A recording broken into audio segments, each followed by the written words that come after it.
average, employers spend less than 20 seconds scanning your resume. If you've been asked to email or upload your resume to an online system versus a personal meeting, your resume is the first impression you make on the recruiter. You want to make sure you quickly highlight your best qualities to ensure that your resume lands in the follow-up stack of resumes. This presentation offers tips for students or new graduates to develop a great resume, but these tips can be helpful for any job seeker. At the conclusion of this module, you'll know the basic components of resumes and have an opportunity to write either a chronological or skills-based resume. Editor of JobHunt.org, Susan P. Joyce, discusses 5 rules to ignore when writing resumes.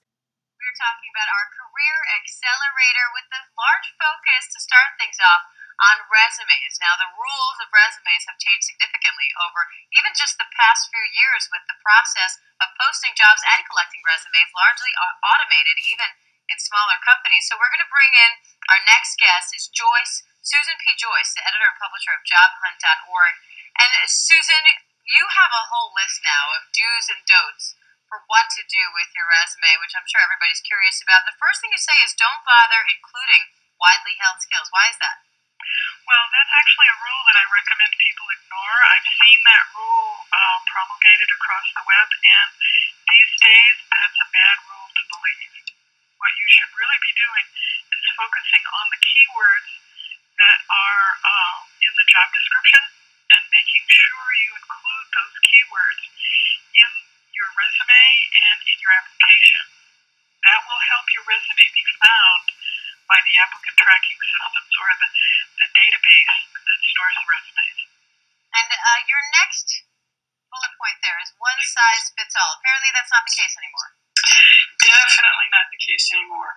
This goes back to the applicant tracking systems and also the fact that we've had good technology available for several years for job seekers to use. And it's more or less expected that you use the technology. So you customize the resume to the opportunity. Don't try to use one resume for everything, because chances are it won't contain the right keywords for each specific job you apply for. But also, it's going to look generic. It isn't going to look like you're really paying attention to that employer. And employers expect that now. They expect that you're paying attention to them because you have the technology to do it. And one of the things I know we used to hear over and over again was try to mimic words that are used in the job posting itself, because those are the terms that employers search by. What do you think about that? I think that's absolutely true. You need to use the words that the employer has put in the job description, but you also need to be a little bit more creative. For example, if the job description says they want someone with experience with Microsoft Office, be sure to include Microsoft Office in your resume, but also add Word, Excel, PowerPoint, Outlook, whatever other Microsoft products that you know how to use. So that if someone is searching on Office, like the job description requires, you'll certainly be there. But if someone also says, well, I want somebody with Word, that's the Office product I'm looking for, Word will be in your resume. And Susan, you also say to use a functional rather than a chronological resume. What do you mean by that? No, I say don't use a functional resume. A functional resume is a resume that's organized based on your skills. So if you're highly skilled in a bunch of things, or you list the things on your resume in accordance with how well you do them or what they are. Most recruiters, that sends up a red flag. It says, why isn't this a normal chronological resume? There's something going on here. So the best thing to do is either use a straight chronological resume, which lists things in order, or use a combination. Like if you're doing a career change, you probably want to highlight the transferable skills you've got that go from one industry or one job to another. and then you put that at the top of the resume, and then further down you do the chronology, the regular chronology that everyone expects, where you worked and when you worked there. And then the last thing you talk about is formatting. You say you should ignore the old rules on underlining, borders, and other graphic elements. So that's usually, or sometimes anyway, what people use or they think to make their resume stand out. So what's your advice there? My advice there is, again, keep the applicant tracking systems in mind. If you're submitting something on a job board or you're filling out an application, well, you can't do much underlining when you're filling out an application, but if you're handing someone a resume, you can make the resume very pretty with borders and everything. But if you're submitting something online, keep it pretty vanilla, because the applicant tracking system, some of them are pretty smart, some of them are pretty dumb. And what you should do is assume that you're dealing with a dumb one. So kind of dumb down that part of your resume. Don't include fancy formatting, because it might confuse the applicant tracking system. Now, should you do the same when you get to the interview? Assume the person you're talking to is dumb as well? No, I would not do that. And I would also bring a pretty copy of the resume to the interview, so you can hand it to the person there, just in case they don't have a copy with them, because often they don't. And is there any key to sort of getting that interview, to making your resume stand out amid all these rules?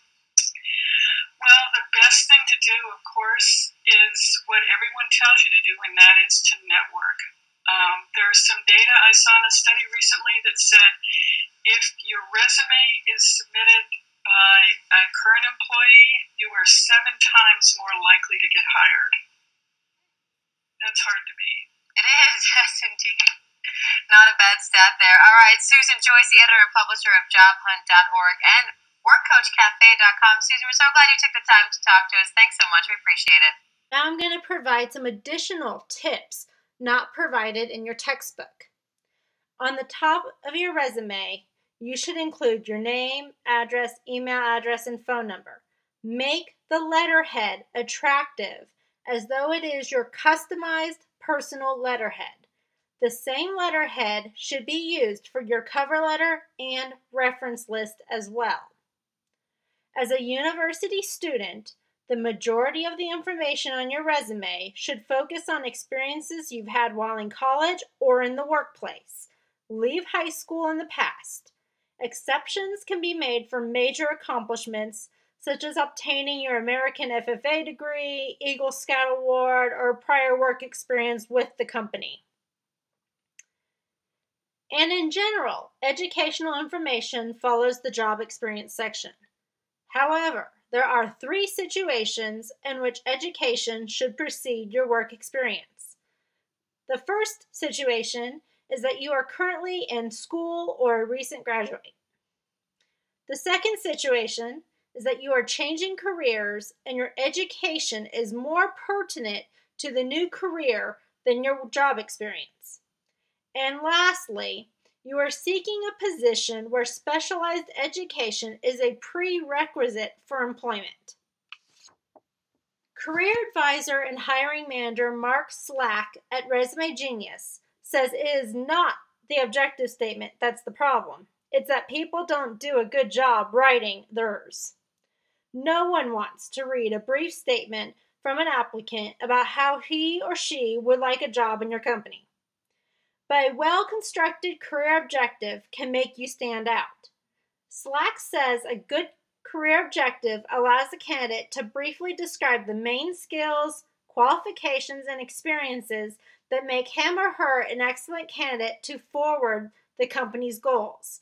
You need to make sure that if you have an objective statement, it is written for a specific position or company. Remember that the educational section is written in reverse chronological order and that you include degrees from which you are currently earning from a university or that you have already received. You do not list high school diploma for professional jobs, because to get a bachelor's degree, you would already need to have a high school diploma or a GED. You need to make sure that you include the degree you received or will receive, the date you graduated or will graduate, the complete name of your school, and the city and state where it is located, for there can be multiple locations for a university, such as Utah State University, Brigham City, Utah State University, Salt Lake City, Logan, Utah, and it's possible that someone does not know the location of your university. Now, additional elements you could include are your overall GPA or your major GPA if it is above 3.0 on a 4.0 scale. You can also list any minors or courses that are related specifically to the job you're applying for.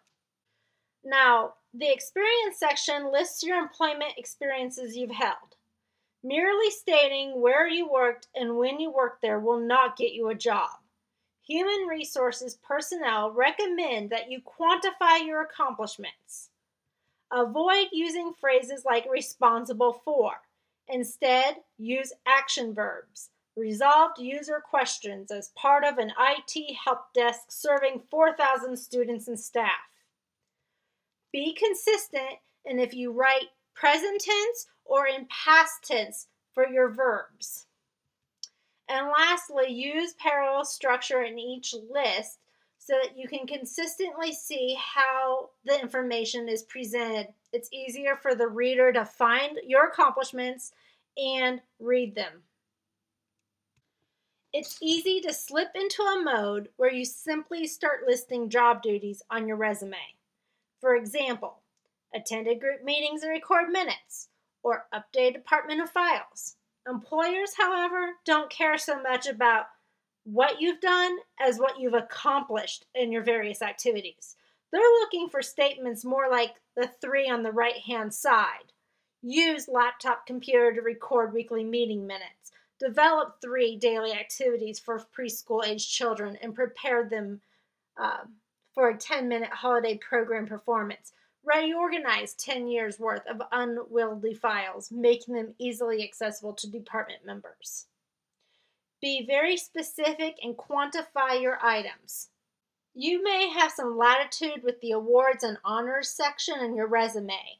These sections are not required, and you may choose to include the information under education or combine it with activities, depending on how many items you have or their relevance to the position that you seek.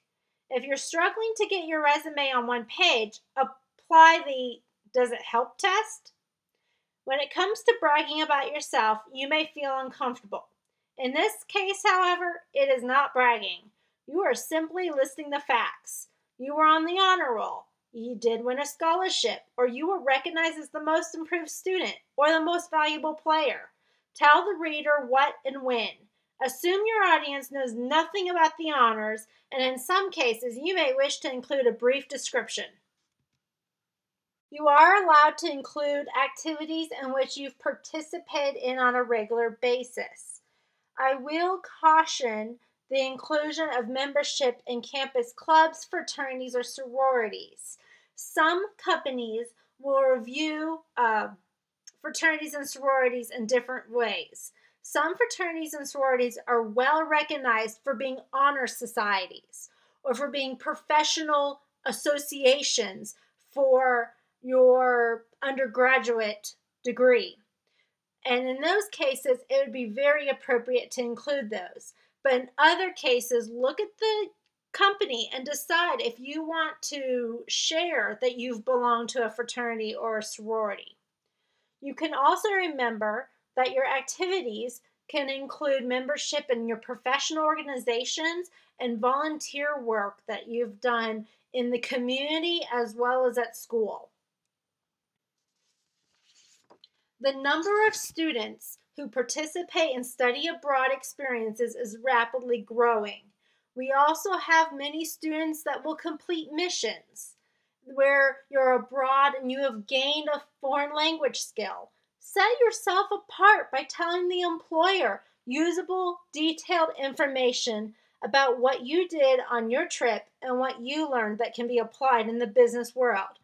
For example, I have 10 years of French studies. I've attended a school where I've earned a French literature diploma. I was a Rotary International Student Ambassador that spoke to community organizations about American culture. This is one way that I described my international experience in a resume I used shortly after graduation with my bachelor's degree. When completing the skills section, consider the skills that would be most important to the job you're seeking. And the best way to get started is to search job titles and review several postings for your target job. Look at the ideal requirements in the ads and write a list of frequently repeated skills. Next, create a list of your matching skills that you can incorporate in your resume. Keep in mind, you develop skills in everything from work experience to education and training, hobbies, extracurricular activities, volunteer work, and even self-study. Now, there are 3 types of job skills. Job-related skills are relevant to your specific job. For an example, an accountant's job-related skills might include financial planning, budgeting, and financial reporting. Transferable skills are learned in one field or a job that are applicable to different ones. These skills can reflect how you deal with assembling things, researching data, synthesizing information, working in teams, writing, communicating, managing or negotiating with people.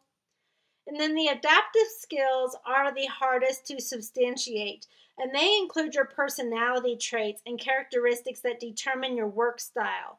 And this is about your reliability, your ability to get along with colleagues, your honesty, and your productivity. The example I'm providing for you are technical skills I hold, and I simply did a bullet-pointed list for if I was applying to a job at a university that would require me to do research and teach skill sets needed in the profession for agricultural communications. You can customize your technical skills to the job you're applying for. And again, Susan, in her interview with the Fox News Business Magazine, said that if you are designing a resume for online submission, you should not think about capitalizing, highlighting, underlining, and using boldface font. However, you could submit a resume as an attachment to an email or through the mail. And in this case, you can create emphasis by using bold, capitalization, italics, and underlining. Your choice for emphasis depends upon your personal taste.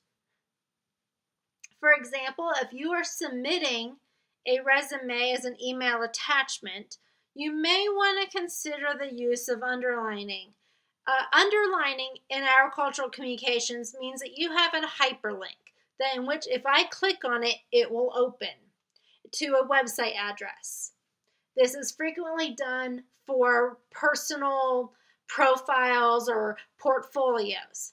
If I saw underlining throughout your resume, I may assume you have many links.